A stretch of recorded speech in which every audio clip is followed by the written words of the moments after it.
colocarle en 2 minutos el contexto. Por favor. De un pequeño trabajador que con equipo manual horada la montaña. Surgió hace cientos de años atrás.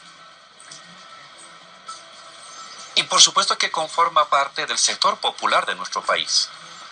No estamos hablando en ese nivel propio y, digámoslo así, normal de la cooperativa minera. No estamos hablando de empresarios.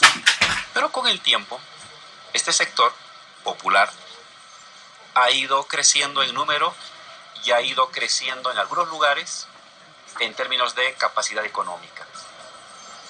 Y lo que ha pasado los últimos días, los últimos meses, yo diría, es que ha habido una especie de escisión o desdoblamiento de clase.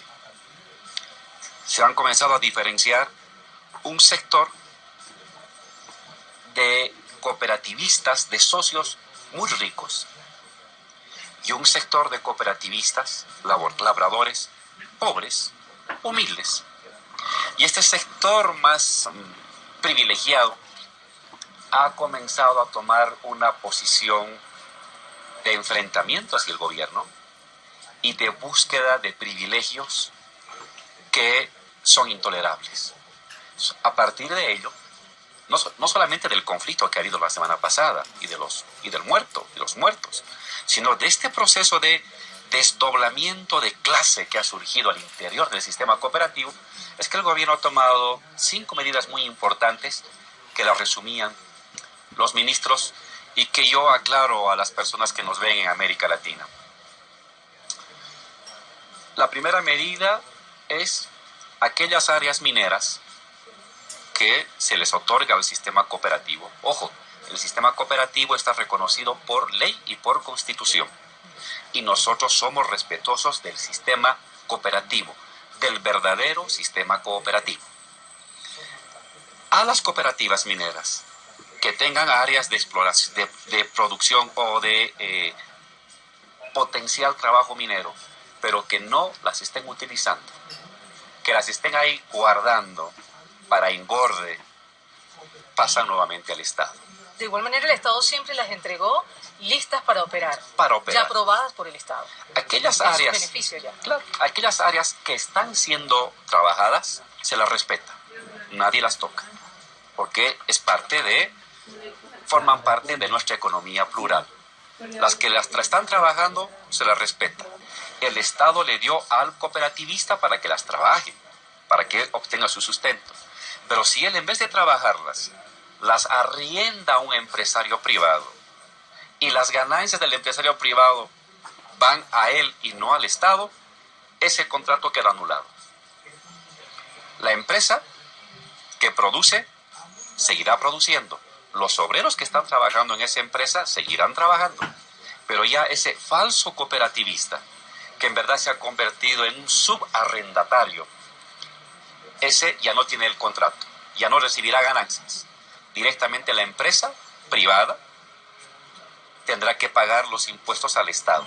Ya no habrá este intermediario, esta especie de palo blanco, aquí llamamos palo blanco, no sé si también se usa en Venezuela, que es un intermediario que recibe a muy bajo canon de arriendo el área, pero él la subalquila a un alto interés, a un alto alquiler. Entonces, eso es ilegal, eso es incorrecto, es una manera de mal utilizar los recursos del Estado. Entonces ese contrato queda anulado. El cooperativista pierde, ese falso cooperativista pierde esa área, pero la empresa que está trabajando esa área se mantiene, sigue pagando salarios a sus trabajadores, derechos laborales, pero ahora le paga impuestos directamente al Estado, ya no le paga al cooperativista. ¿El impuesto no aumentó? Porque era mínimo también. Lo que pasa es que ahora tiene que pagar la empresa al Estado, claro, lo que corresponde, no al cooperativista. Claro, sí. Este fue un principal problema. Yo creo que ahí estuvo el punto de quiebre de este sector, de algunos dirigentes que querían que no solamente lo que tienen ahora, sino otras áreas de Bolivia, otras áreas mineras muy ricas, se les entregue a ellos y ellos tengan autorización de subalquilar a los privados, especialmente extranjeros. Dijimos, eso no va. Cooperativistas son nuestros aliados, estuvieron con nosotros, Pero cuando se desdoblan como una fracción burguesa del cooperativismo, una fracción empresarial del cooperativismo que quiere engañar al Estado, ahí vienen estas medidas fuertes que impiden que hagan este tipo de transacciones que perjudican a Bolivia. Ese es el segundo decreto. El tercer decreto introduce lo que en términos marxistas podríamos denominar la lucha de clases. Si el empresario cooperativista ya no es trabajador, ya no produce y contrata a unos peones en condiciones infrahumanas, pero él se queda con la ganancia, que ya no trabaja. Él es el adjudicatario del área minera, pero no trabaja, y contrata a obreros, contrata a peones, pero no les reconoce derechos laborales. Muy bien, señor. ¿Quieres comportarte como empresario? No solamente para ganar la plata, compórtate como empresario tratando bien a tus trabajadores. Por lo tanto, a partir de ahora, aquellas personas que no son socias, no son cooperativistas formalmente, pero que contratan a laboreros, contratan a peones, contratan a trabajadores, que no forman parte de la cooperativa, pero trabajan para la cooperativa, que no tienen seguridad social, pero trabajan para la cooperativa, que no tienen protección de salud, pero trabajan para la cooperativa. Esos trabajadores, a partir de ahora, están bajo la Ley General del Trabajo. Derecho a protección social, a salud, a sobretiempos, derechos a dominicales, derechos a su aguinaldo, tienen esos derechos. Y si son temporales, no importa. Si trabajan en la cooperativa 6 meses o trabajan 3 meses, perfecto. Durante esos 3 meses o esos 6 meses o esos 2 años, esos obreros del cooperativista tienen el derecho de la Ley General del Trabajo. Y si se puede, pueden sindicalizarse. Y si son temporarios, no podrán sindicalizarse porque se requiere permanencia en el sindicato, pero tienen la obligación de tener protección social y de tener derechos laborales como establece la Ley General del Trabajo.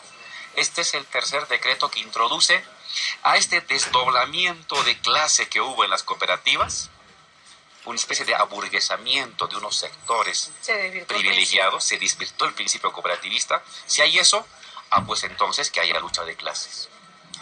Aquellas cooperativas mineras, donde todos los socios trabajan, donde todos los laboreros son también socios, no tienen de qué preocuparse.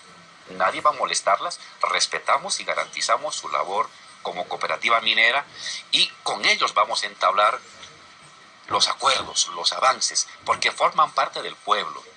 Pero aquellos cooperativistas que se han vuelto burgueses, empresarios, que ya no trabajan y contratan a otros trabajadores para su ganancia, pues hay que tratarlos como empresarios. Son empresarios. Tienen el nombre de cooperativa, pero son empresarios. Entonces hay que tratarlos como empresarios. Pero vuelvo a repetir, el sistema cooperativo está protegido. El verdadero sistema cooperativo está resguardado. El verdadero espíritu del cooperativista de la solidaridad, el trabajo no en función del lucro, eso está garantizado, está respetado y nadie toca sus áreas y nadie los molesta. Pero aquellas cooperativas que han quedado camufladas, aquellas empresas que están camufladas como cooperativas, pues bien, que traten a sus laboreros, que traten a sus peones, que traten a sus subcontratados como trabajadores, como corresponde según la Ley General del Trabajo, con los derechos laborales. Hay un cuarto y quinto decreto no menos importante. A ver. El cuarto decreto tiene que ver con... ¿El uso de la dinamita? Ese es el último. El cuarto decreto tiene que ver con el hecho de que va a haber un registro. A partir de mañana, las cooperativas tienen que pasar por un registro para ir diferenciando, para ir separando lo que es la empresa de lo que es verdadera cooperativa. Allá cuando hagan transacciones comerciales de venta de mineral, tendrán que registrar quiénes son los socios. Una verdadera organización legal. Quiénes son sus asalariados, cuántos laboreros tienen, y eso tendrá que informar al Estado. Entonces, para que se vaya discerniendo lo que es la empresa y que tiene que ser tratada como empresa, y lo que es la verdadera cooperativa, que será resguardada, protegida y cuidada en tanto sistema cooperativo que esté en la Constitución. Pero hay que discernir, separar el trigo de la paja. El trigo es la cooperativa, la verdadera cooperativa. La paja son los empresarios que se han camuflado como cooperativas para obtener beneficios del Estado. El quinto decreto es la prohibición de usar dinamita en manifestaciones sociales, ¿no? A partir del 1 de mayo, el presidente lo autorizó. Lo autorizamos, pero fíjese, ha habido conflictos. ¿Fue un error, vicepresidente? Lo que pasa es que nunca habíamos calculado que esta ambición de algunos potentados, de algunos magnates dentro del sistema cooperativo que lo han desvirtuado, utilizaran la dinamita como arma de guerra contra la población y contra las fuerzas del orden del país. Nos decía el ministro de Gobierno que se confiaron en la buena fe de los gobiernos. Entonces, y lo peor es de que la misma dinamita ha generado daño entre los propios cooperativistas. Se han hecho volar la mano. No uno, varios, 3, 4 jóvenes. Se han hecho daño en el cuerpo por una mala manipulación.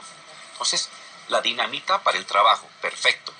La dinamita para producir el mineral, ningún problema. Pero usar la dinamita para manifestación social no es correcto y por eso se está restableciendo la prohibición a partir del día de mañana.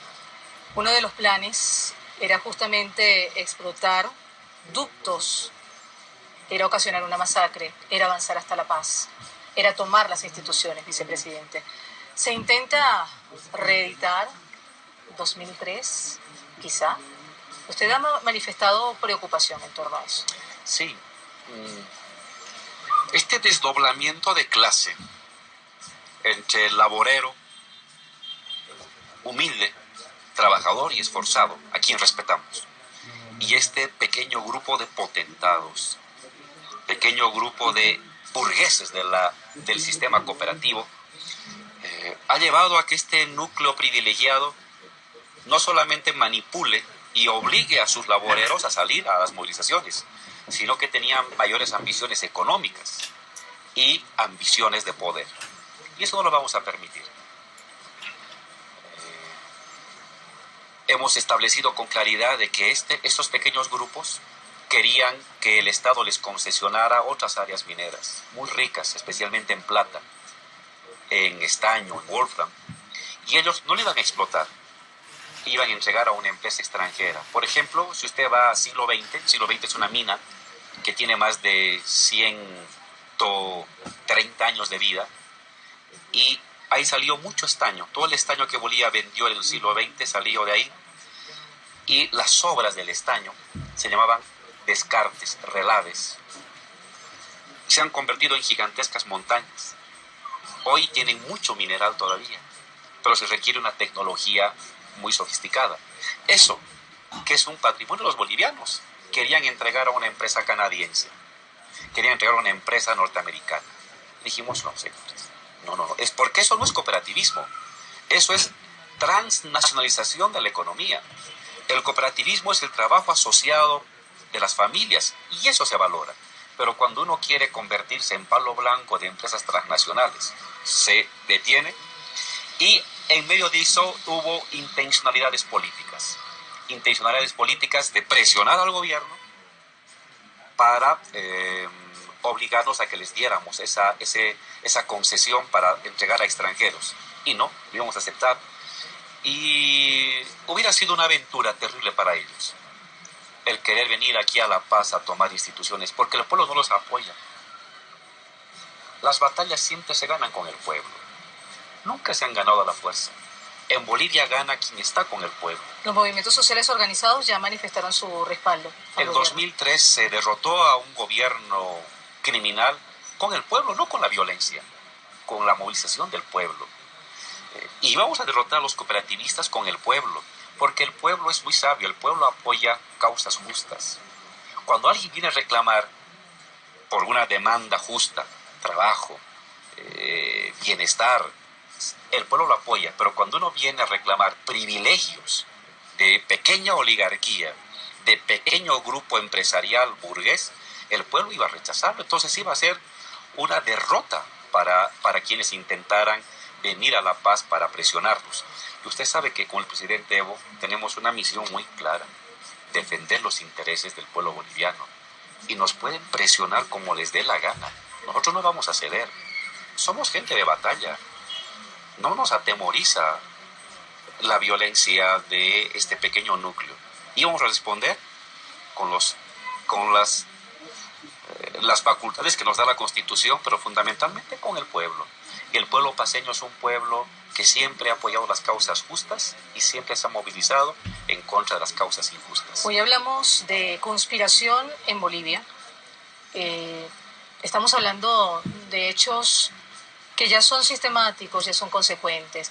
Si hacemos retrospectiva, nos vamos a 2008, ese intento de golpe prefectural, cívico prefectural, y una ola de episodios que también dan cuenta de planes de conspiración contra el gobierno de Evo Morales. Hace una semana exactamente ocurrió uno de los momentos más duros para ustedes, una baja muy importante, la muerte y de qué manera del viceministro Illanes. A una semana de estos hechos podemos decir que en este momento está desarticulado ese plan de desestabilización. ¿Fueron neutralizados totalmente? Han sido neutralizados, pero yo no diría que ha sido totalmente desbaratado, porque estamos asistiendo en los últimos meses a una especie de escalada de desestabilización. Cuando son movilizaciones justas y correctas, uno las respalda, y como gobierno sabemos admitir que quizás no nos dimos cuenta y corregimos el error y decimos al público: hemos cometido este error. Pero cuando son escaladas planificadas para generar privilegios, para generar desgaste, las combatimos. Y en los últimos meses ha habido como una especie de oleadas sucesivas de casi acciones cada bimestre para fundamentalmente generar desgaste. No eran demandas justas, atendibles, sino eran demandas fundamentalmente para intentar erosionar al gobierno del presidente Evo, y nuestra respuesta ha sido siempre muy contundente. Lo justo se acepta, lo injusto se rechaza. Pero yo creo que vamos a asistir en los siguientes meses a nuevas oleadas de intentos de desestabilización, y en el caso de Bolivia yo diría fundamentalmente de intentos de desgaste, de erosionar, de estabilidad. Y la respuesta del gobierno siempre va a ser la misma: garantizar los bienes de los bolivianos, garantizar su economía, su estabilidad económica y su bienestar, garantizar la ampliación de los derechos de los trabajadores, garantizar la unidad de este bloque popular compuesto por campesinos, por obreros, por jóvenes, por mujeres, por vecinos de las ciudades, por profesionales revolucionarios, garantizar ese bloque y enfrentar todo lo que tenga que ver agresión a Bolivia y agresión a esta causa popular. Aquí el rol de los medios de comunicación ha sido fundamental. Me ha llegado este ejemplar de una de las ponencias que usted llevó adelante en Guayaquil en el año 2014, en la segunda cumbre para un periodismo responsable de los nuevos tiempos. ¿Existe objetividad en los medios de comunicación? Esta es la pregunta que justamente le voy a hacer, pero luego de la pausa, porque manipulación mediática hay, y mucha también, y no ocurre solo en Bolivia, ocurre también en el resto de los países de América Latina. Conspiración en Bolivia, hoy es noticia, hoy con el vicepresidente de este país, Álvaro García Linera. No se aparten, que ya volvemos.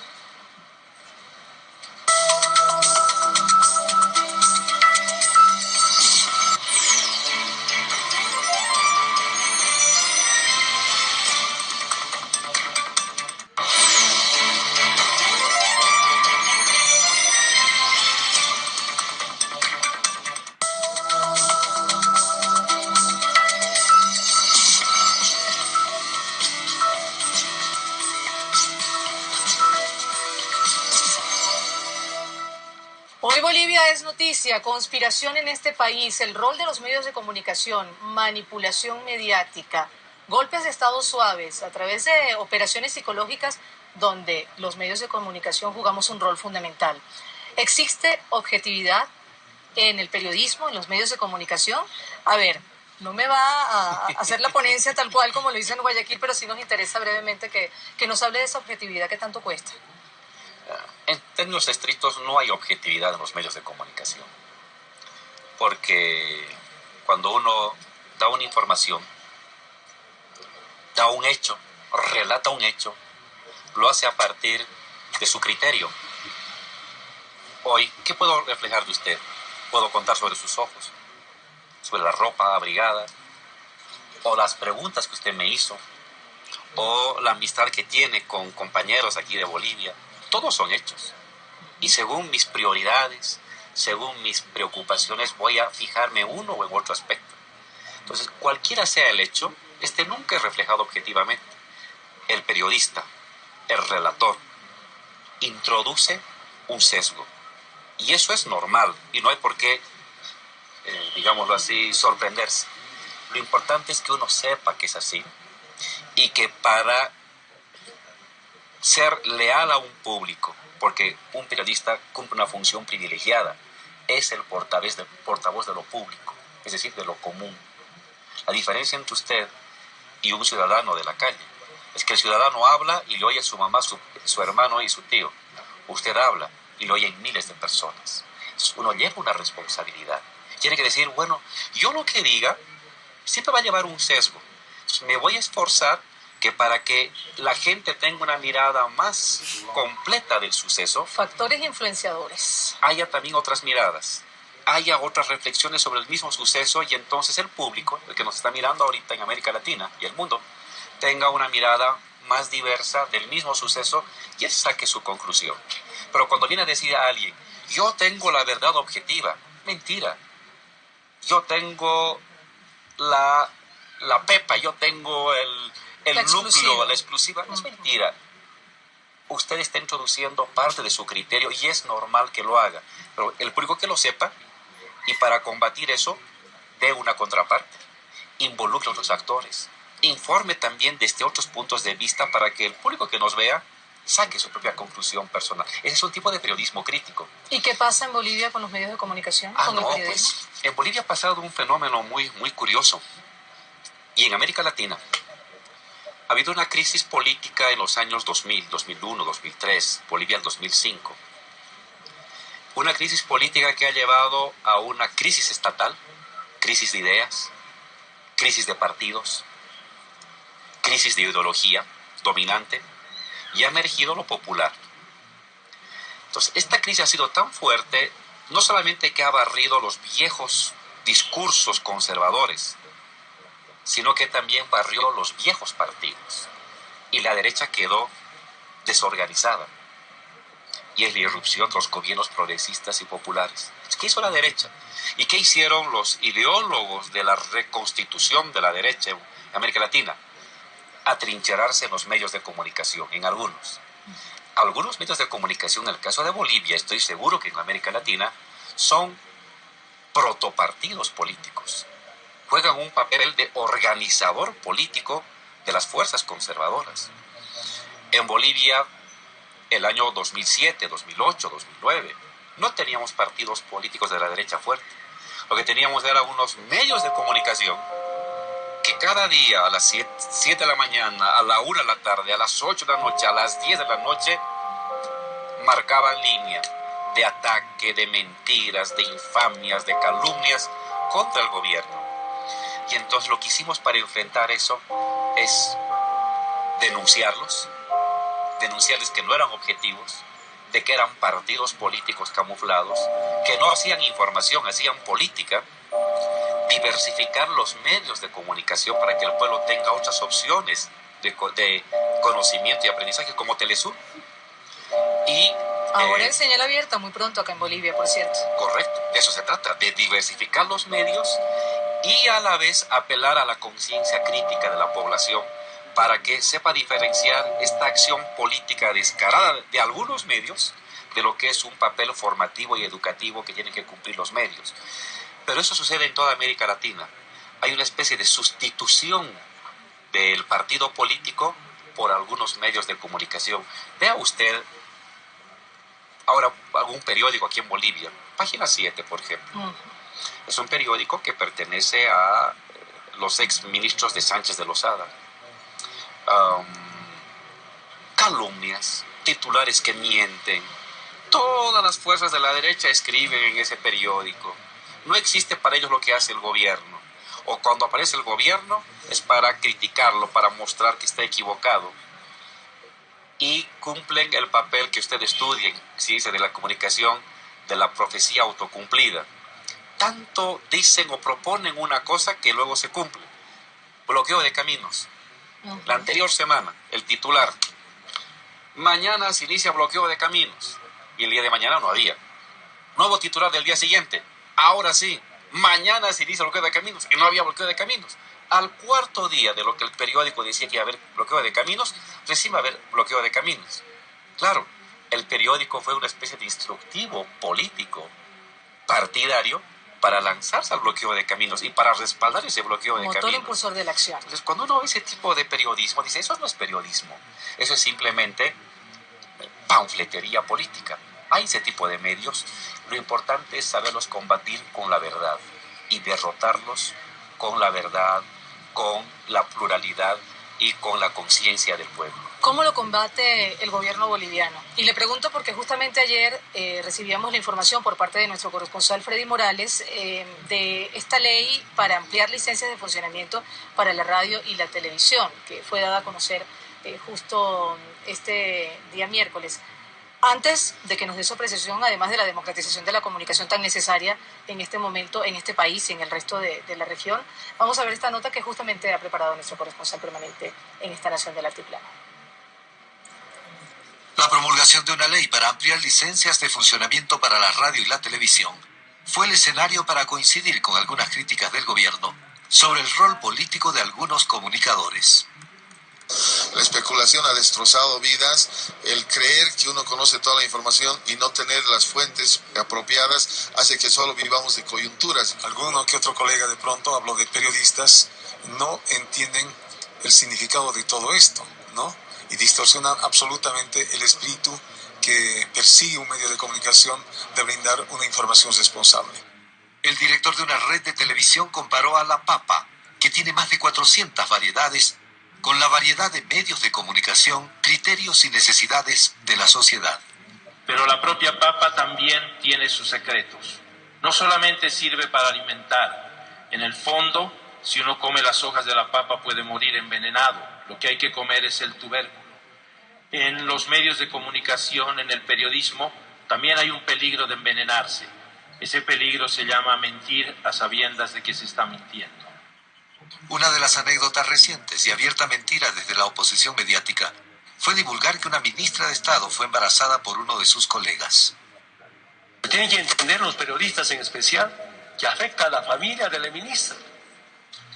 A lo mejor la ministra tiene su chico, la ministra tiene su papá, mamá, toda una red de familia. ¿Cómo hacen daño a la familia con esta clase de mentiras? El presidente Evo Morales afirma que cuando medios de oposición mienten sobre su gobierno, se niegan a rectificar o por lo menos dar lugar al derecho a la réplica o difundir la versión de contraparte. Para mí no es libertad de expresión. La difamación, la mentira, la calumnia, la injuria, no es libertad de expresión para mí. Pero se entiende como libertad de expresión, ejercen eso. Otros ejemplos de mentiras sostenidas por algunos medios de comunicación son una factura falsa para acusar al presidente Evo Morales de gastar mucho dinero en servicio de cortes de pelo, y un certificado de nacimiento falso de un supuesto hijo del primer mandatario para acusarlo de favorecer con contratos millonarios a la madre del inexistente niño. Freddy Morales, Telesur, Bolivia. Medios comunitarios, medios alternativos, medios populares, todo eso hace parte de la democratización de la comunicación tan necesaria en este momento, sobre todo cuando hay confrontación, sobre todo cuando hay factores que intentan desestabilizar, desgastar el gobierno de cambio, en este caso de Evo Morales. Es el lugar donde se han ido a... Los medios han sido el lugar donde se han ido a trincherar las fuerzas conservadoras y toda la planificación estratégica planetaria de las fuerzas conservadoras, y es también ahí donde hay que dar la batalla. Hay que dar la batalla mediática, hay que dar la batalla ideológica, hay que dar la batalla simbólica. Y los gobiernos progresistas tienen que estar presentes en absolutamente todos los medios, el WhatsApp, las el redes Twitter, sociales en este momento. las redes sociales, la radio, sí, la televisión, los medios alternativos, las expresiones culturales, los medios locales, y permanentemente dar la batalla. No podemos eludir ninguno de los espacios de lucha ideológica y confrontar las mentiras, confrontar las tergiversaciones, confrontar las infamias con las que a veces se llenan los titulares de algunos medios de conservadores, con la actitud reflexiva, con la información equilibrada, con la información plural. Y eso es algo que uno tiene que tomarlo como elemento fundamental de la gobernabilidad en las actuales condiciones políticas. ¿Qué tanta influencia tiene las redes sociales en este momento en la población boliviana? No ranqueaba, pero vemos que últimamente sí hay mucho interés en conocer lo que a través de las redes se dice. Yo diría que lo que ha pasado en el mundo, en el planeta, es que se han ampliado los soportes materiales de la información. Antes era la imprenta, luego vino la radio. La radio no sustituyó a la imprenta, la diversificó el soporte material. Luego vino la televisión no desplazó a la radio, diversificó. Ahora ha aparecido el Internet. El Internet no está sustituyendo ni a la radio, ni a la televisión, ni a la imprenta. Está ampliando el soporte material de la información y de la comunicación. Todos son, pero, soportes materiales de cómo los seres humanos construimos mundo, construimos nuestra representación y ubicación en el mundo. Y no se olvide, Mara, que la política es la lucha por las representaciones del mundo. Fundamentalmente es la política. La lucha y el monopolio por las ideas fuerza, por los esquemas morales y lógicos con las que representamos el mundo. Entonces el papel de los medios de comunicación es decisivo. La relación entre política y comunicación es difícil de establecer en qué lugar es política y en qué lugar es comunicación.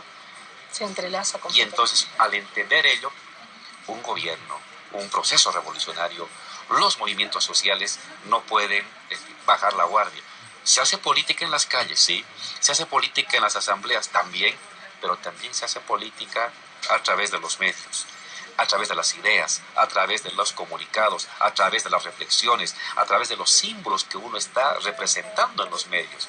Y por lo tanto uno tiene que estar presente en ellos y combatir las fuerzas de la derecha. La derecha lo sabe y por eso ha dispuesto de millones de dólares para utilizar los medios, para tergiversar el uso de los medios, para politizar el uso de los medios.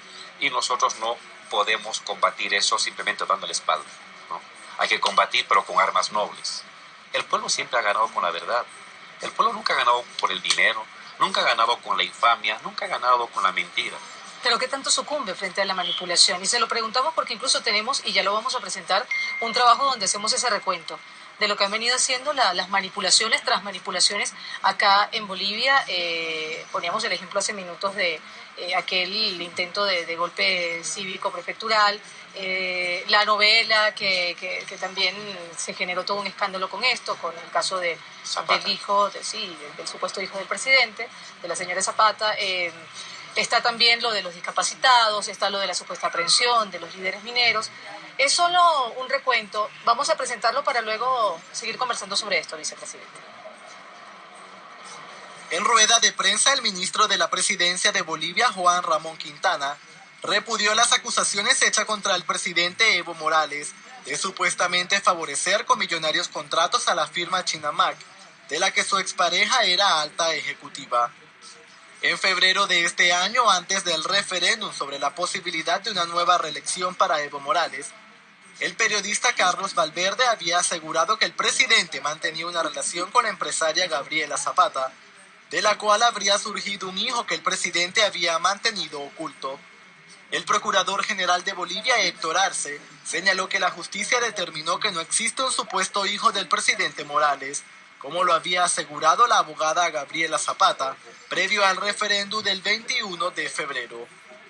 Gabriela Zapata, con quien el mandatario sostuvo una relación sentimental temporal, se encuentra bajo prisión preventiva en el penal de Miraflores de La Paz, imputada por enriquecimiento ilícito y otros delitos. Esta estrategia de descrédito fue la estocada fundamental en el referéndum del 21 de febrero. Detrás de todo este montaje hubo claramente un objetivo político.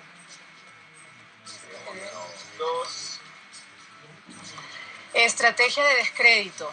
Eso es parte de la manipulación a la que ha sido sometido también el gobierno de Evo Morales, de todo su gabinete. Han sido episodios difíciles, sobre todo a la hora de desmontar este tipo de estrategia.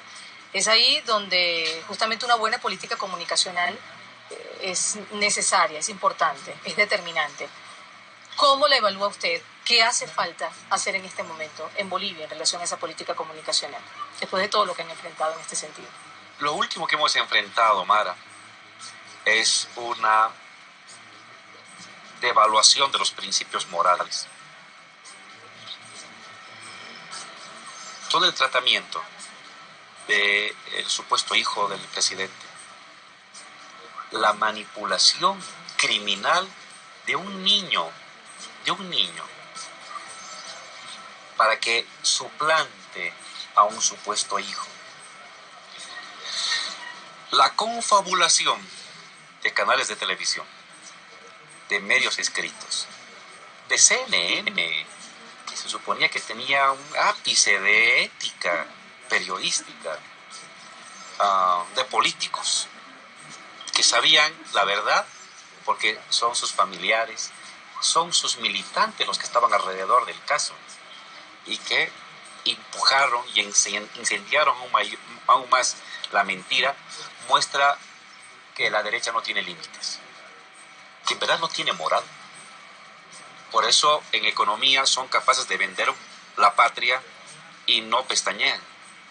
Y en la vida familiar, en los principios éticos y morales que guían el comportamiento de los seres humanos, son capaces de descuartizarlos, son capaces de tumbarlos, son capaces de deshacerse de ellos con tal de obtener su objetivo político. Y es lo que ha pasado. Es un momento, yo diría, de quiebre en la acción de la derecha. Antes podía mentir, pero tenía ciertos reparos morales para llegar a ciertas cosas. Pero ahora manipularon a un niño, que es un delito, que es un crimen. Suplantaron la identidad de un niño. Sabían que estaban suplantando la identidad de un niño. Y a pesar de ello, el titular. En la mañana, en el noticiero, en la noche, en el comentario, el titular mañanero del periódico. Han llegado a límites insospechados que nos habla de personas sin ningún tipo de principio moral. Y eso se combate, Mara, con la información y con la verdad. Y es lo que hicimos nosotros. Frente a esa avalancha de calumnias, de mentiras y de inmoralidades decadentes, la verdad, y al final se impuso la verdad. Tardamos 3 meses, nos costó 3 meses, porque nos agarraron en curva. No pensábamos que iban a llegar a semejante actitud criminal de utilizar a un niño de manera deliberada y de suplantar la identidad de un niño y de manipular la conciencia de un niño para hacerlo aparecer como hijo de Evo ante los medios de comunicación. Eso nos sorprendió, hemos aprendido también. Pero nuestra campaña fue explicar la verdad, y el pueblo nunca es tonto. El pueblo entiende. Y la mejor manera de medir eso, Mara, es las encuestas no hechas por el gobierno, hechas por empresas extranjeras. Hay una red, Mori, que es a nivel continental. Saca la encuesta del presidente Evo. ¿Cuál es la popularidad del presidente Evo? En las ciudades, acá, con la clase media, 54% de apoyo. Ciudades grandes, en el alto, más de 65%, que es el sector más popular. Ya no hablo del campo, donde nuestro presidente tiene un respaldo del más del 90%.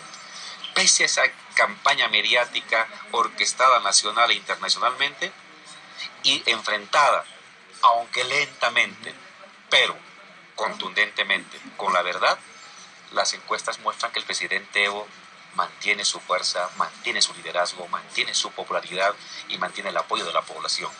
La mejor manera, la verdad, la información, la pluralidad de las fuentes informativas para enfrentar este tipo de campañas que no me imagino cómo luego serán.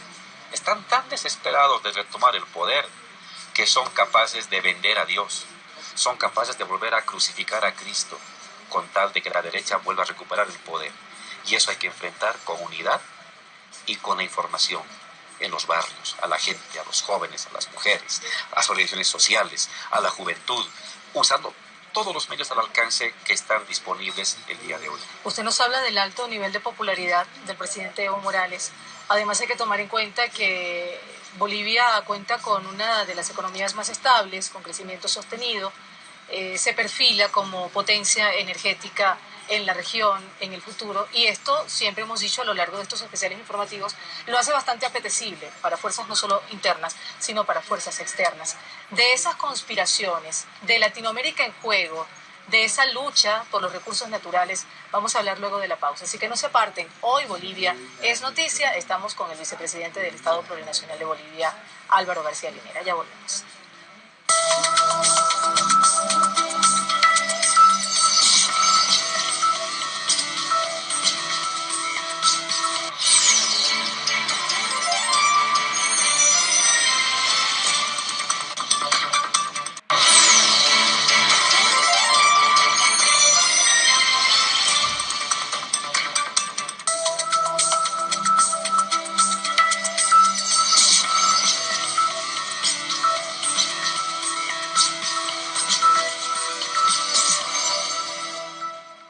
Bolivia, país con un crecimiento sostenido de la economía, un país con grandes recursos naturales, apetecible, no solo para fuerzas internas, sino externas, esas mismas que conspiran, que mueven esos hilos de la conspiración para acabar con el gobierno que ya tiene 10 años en medio de un proceso de cambio a favor, cambio en beneficio de los sectores antes invisibilizados, antes no eran escuchados. Hoy día han alzado su voz, hoy día mantienen incluso con un alto nivel de popularidad al presidente Evo Morales. Su vicepresidente continúa con nosotros, Álvaro García Linera. Y justamente, vicepresidente, esto es clave. Cuando se habla de un país con tanta riqueza natural, que se perfila como potencia energética gasífera en la región en un futuro inmediato, estamos hablando de un gran riesgo de que sea intervenido por potencias extranjeras, por factores internacionales. Mire, Mara, América Latina, Bolivia, pero en general América Latina, es un continente con muchas riquezas sociales y naturales. Y el momento en que este continente actúe como un único sujeto, como un Estado continental plurinacional, el mundo va a cambiar. Tenemos las mayores reservas de petróleo, Venezuela, Brasil. Somos un país que produce alimentos para el mundo, Argentina, Uruguay, Paraguay, Bolivia. Somos un país con la mayor biodiversidad del planeta, toda nuestra Amazonía. Tenemos la tercera parte de las reservas de agua dulce, que es el oro del siglo XXI. La gente va a matarse por agua dulce.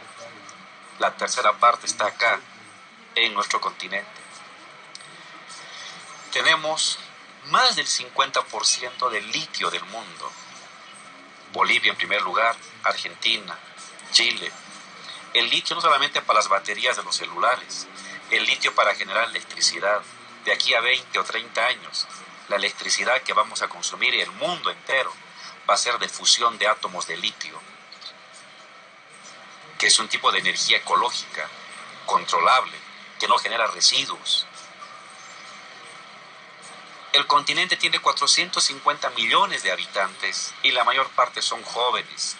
Y la mayor parte de la juventud está entrando a niveles de escolaridad y de formación universitaria. Ese es el poderío del continente.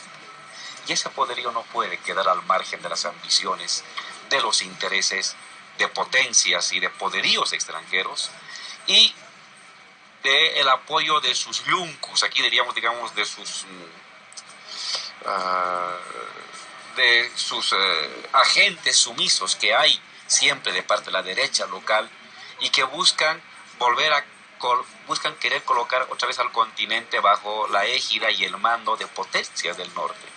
Entonces, lo que se está combatiendo el día de hoy, lo que está en juego el día de hoy en América Latina es que si esta potencia económica, cultural, social del continente va a ser capaz de girar el curso del planeta en estos primeros 50 años del siglo, o nuevamente el continente va a seguir siendo el continente maltratado, humillado, dividido, despojado, descuartizado, que es lo que ha caracterizado a América Latina desde 1492 hasta el año 2000. Eso es lo que está en disputa y no es poca cosa.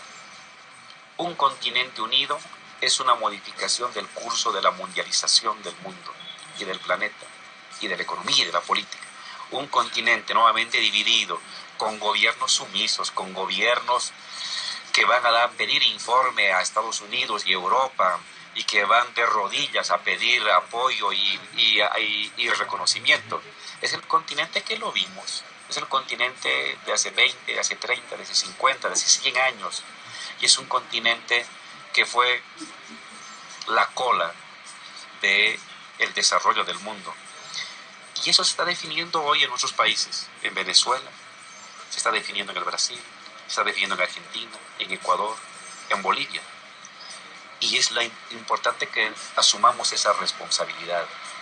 Perdemos esta batalla, Mara, y la vida de sus hijos va a ser la vida de un continente y de un país de esclavos, de colonia, donde la dignidad de levantar su bandera, el orgullo de decir soy latinoamericano se va a volver a perder, y vamos a ver nuevamente al norte y tocar la puerta del norte y esperar la limosna del norte, mientras nuestros recursos naturales siguen siendo expoliados, nosotros espiritualmente sometidos a esa colonización.